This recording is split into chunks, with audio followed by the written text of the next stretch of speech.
Why did he want the files to not come out this badly? Why? Just tell me why. Why do you always fall for this stuff is the bigger question. Happening again. This is Russia, Ukraine, everything. I don't think this is the end of John. I am not. Nobody thinks it's the end of Donald Trump. It could be the end for the Democrats. You're watching it happen in real time. I love how you say, you look at Akeem Jeffrey. Oh, it's just a fundraising email. As if it were a Republican, your party, the media would not interpret it in the worst. Greg Gutfeld just dismantled Jessica Tarlov's entire argument. The idea that the Epstein saga was somehow a Trump problem. And he did it with the kind of precision that leaves a panel silent. In Gutfeld's telling, the political blowback isn't hitting Republicans at all. It's ricocheting straight back at Democrats, who now look like they're choking on their own talking points. For months, critics accused Trump of hiding something. But then came the Transparency Act. For example, it's amazing how the brilliant Jasmine Crockett thinks there's only one Jeffrey Epstein, and that one Jeffrey Epstein somehow gave money to Lee Zeldin. No, I know this is hard to believe. There is more than one Jeffrey Epstein. Just as there are more than one Jesse Waters, but only one Greg Gutfeld. He was a doctor who gave money, but she knew that. Unless you think she is retarded, and I don't think she is. I just think she's deliberately pretended that she didn't know there might be another one. So when I talk about this is what I say is the big worry about this thing, and I'm for the release of them. You look at how these idiots are going to try to interpret everything in the worst possible way. So if you're caught in that net and your name is Jeffrey Epstein or your name is Jesse Waters, something that could be easily checked out. I'm not saying you're in the files. I'm just saying there's a high likelihood you will be. They will be extremely malicious in their interpretation. So we have to be on our toes. I do think that, what's his name, Galloway? He's right. Be careful what you wish for. Because when something seems too easy, it's a trap. And I think you just handed Trump a paintball gun and you put targets on the Democrats because Epstein, I think 80 to 90% of his donations were all to Democrats. Epstein despised Trump. He was the only elite that wouldn't play ball with him. So, and then you look at like Larry Summers, you look at the, what is the billionaire? I can't remember. Reid Hoffman, you look at Bill Clinton, you look at Akeem, you look at the Virgin Island lady. It's only begun and it looks bad for you guys. I think that this is going to be a fun winter for Trump because once he goes in on this thing, he doesn't come out. He figured it out. He knows exactly how, when you guys bring it up, it's always going to go back to the Democrats every single time. And pretty soon you're just going to say, why did we do this? This is just like Russian collusion, but it's worse because now it ends with a huge, huge pile of mud all over us. The Russian collusion thing just went away. You guys were left. Signed by Trump. In this narrative, throwing the Epstein files wide open and forcing every name, every connection, every uncomfortable detail into the public eye. And suddenly the same voices who demanded transparency are acting like they've stepped into a spotlight. They didn't expect welcome to Nurk News.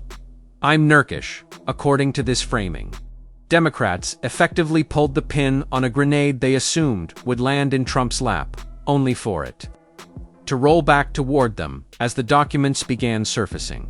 And right there on set, Greg Gutfeld walked through that reversal step by step, leaving Jessica Tarlov staring back in stunned silence as he laid out the contradictions in real time. So they sent her to do this.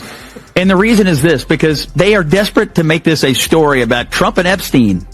And the only thing we found out in the last week is that it's a story about Democrats and Epstein. Correct. You got Larry Summers asking for dating advice from Epstein. You got Hakeem Jeffries trying to raise money from Epstein. You got Plaskett being programmed by Epstein.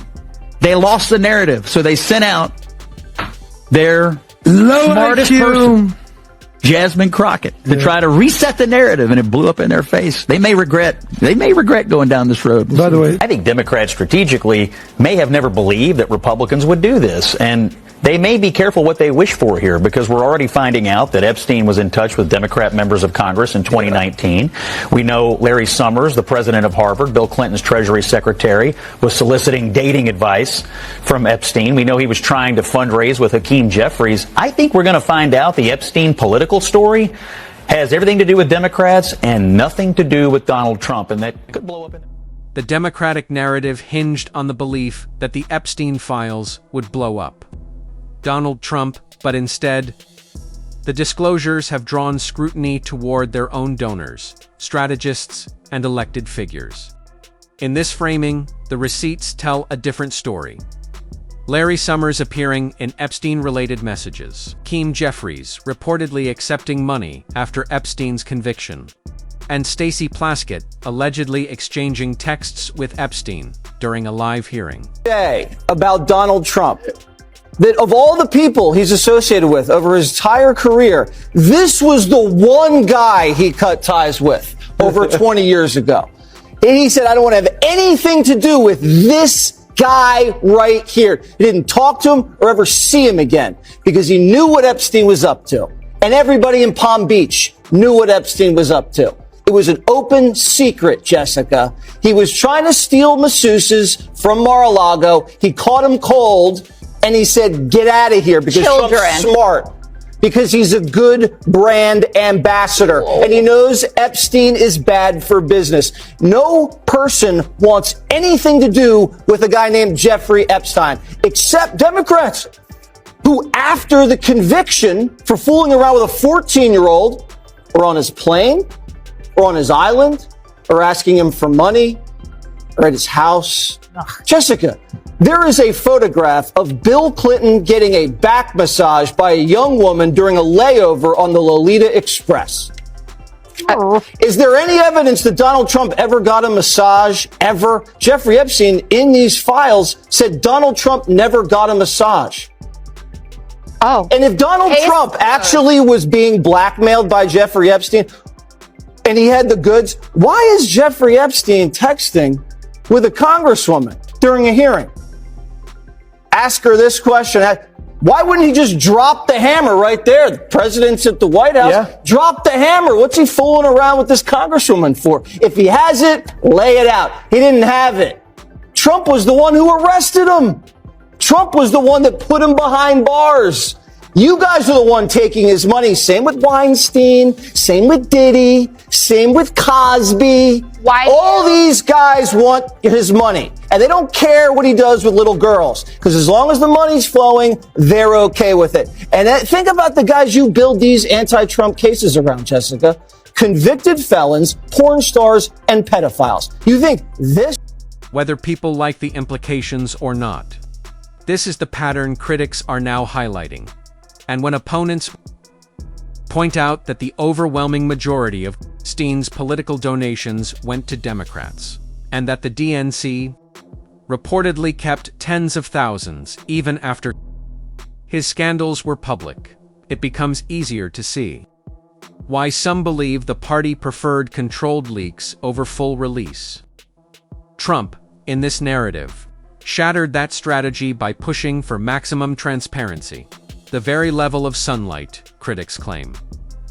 Democrats avoided during the Biden years. To those making this argument, the hypocrisy is staggering.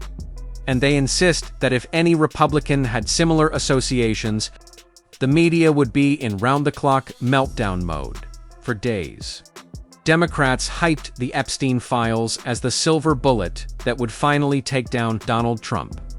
But then their top communicator, Jasmine Crockett, went on CNN and accidentally torpedoed the entire talking point live on national TV.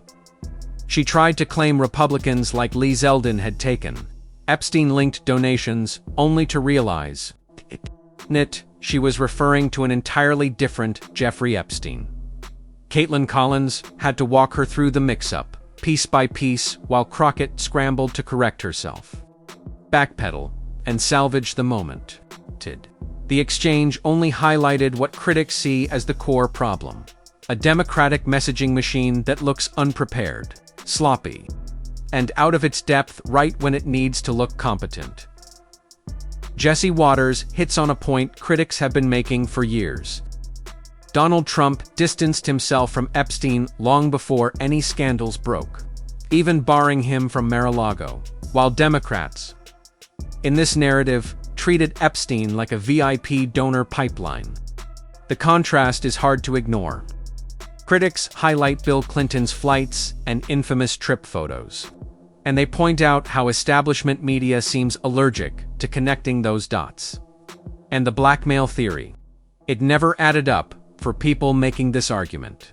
If Epstein supposedly had damaging material on Trump, why would his communications be tied to Democratic figures like Stacey Plaskett instead of being used against Trump? Yet, through all the released documents, Trump comes out with no island visits, no favors, no hidden ties, no evidence of involvement. Meanwhile, Democrats are facing questions about their own associations.